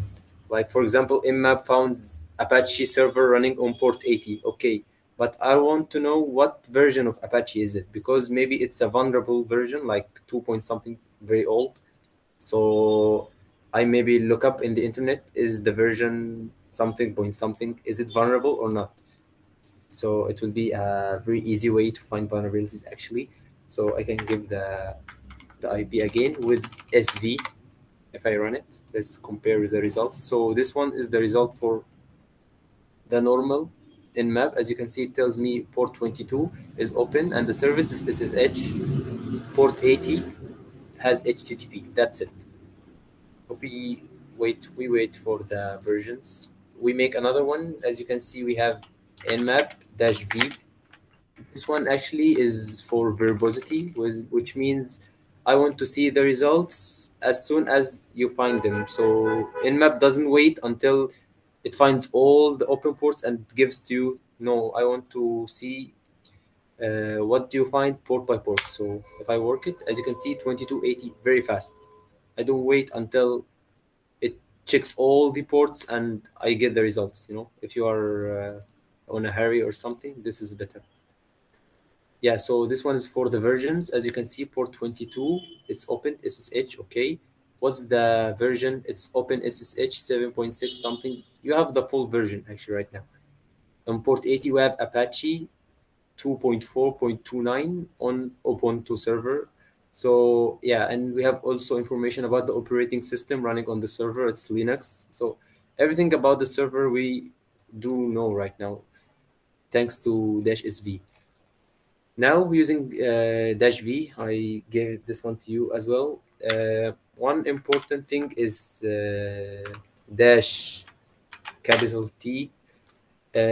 You can add a number to this T, like T4 is very popular, and you can make it from 0 to 5, from T0 until T5. This T is like the strength of the attack. If you want to be very aggressive, you want to do too many requests per second, you go with T4 or T5. But if you want to be like stealthy, you don't want to make too many noise, so the website owner does not see your requests, too many requests, but you can go for like T0.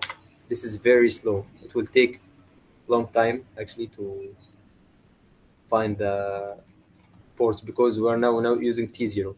In real life situations, this is very good because you do not want to make a DDoS attack on the server, or you don't want to be suspicious, as they say.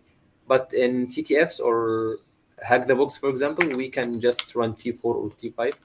T5 is very hard on my device, so we'll just run T4 and we get the results very fast.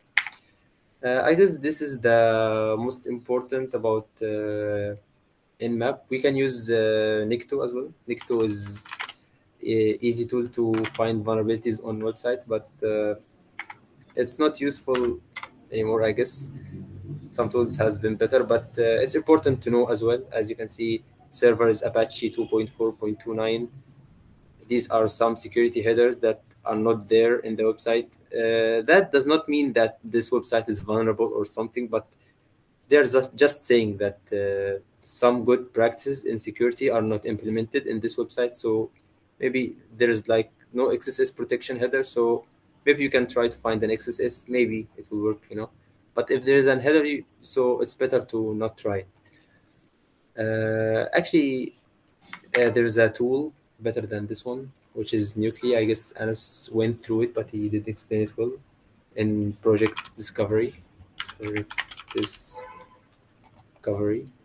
That's it. Yeah, this one. These tools, Anas went through them, but this one actually is very strong. You can use it as a vulnerability scanner, similar to Nikto, as you can see, but actually more powerful. It can work on multiple frameworks, etc. Maybe we can just give it a session for itself. I hope everything is clear until now, and sorry for the problems that we encountered. Actually, these tools sometimes are not very good. You should try to make your own tools. And thanks for your time again. I hope everything is clear. Does anyone have any question, or does anyone want to add something?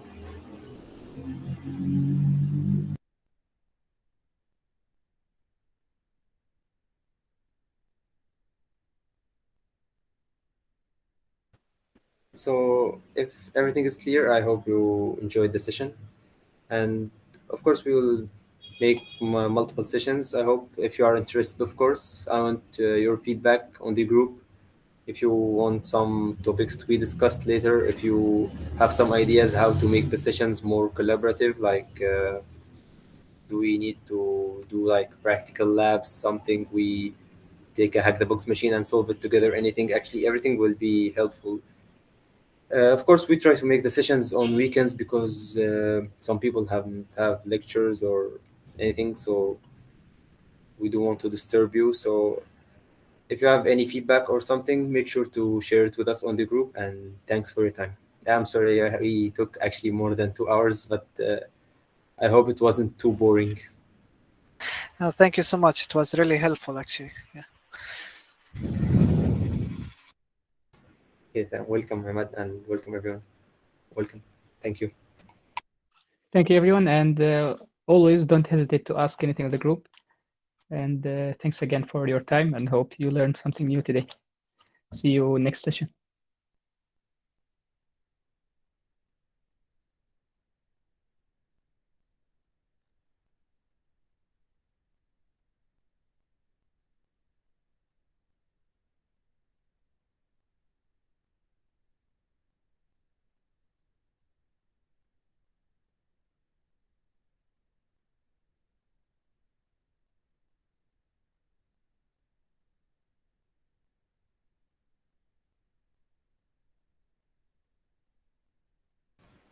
Did you stop the recording, Sakib?